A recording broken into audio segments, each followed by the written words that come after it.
How to convert Worldcoin to GCash.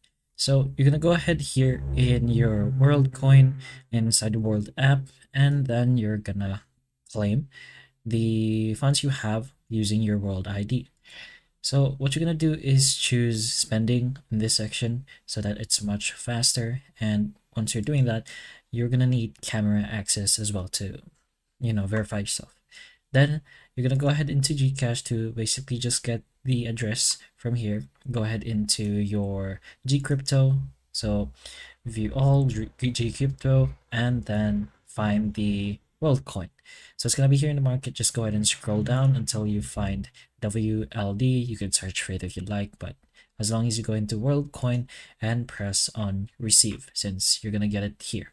So once you press on receive, you'll get a QR code for your wallet or address technically, and the address, which you can copy as well if you'd like.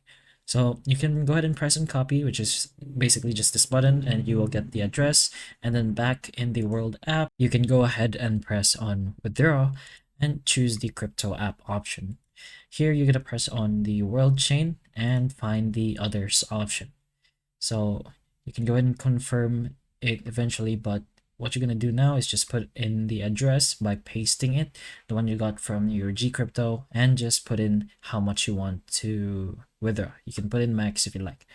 And you just go ahead and press and continue as long as you have the specific funds, and then you can confirm the withdrawal. You can refresh both your World app or GCash, but that's pretty much how you do this process. Hopefully it helps. If it can, please like and subscribe for more videos like this, and that's all.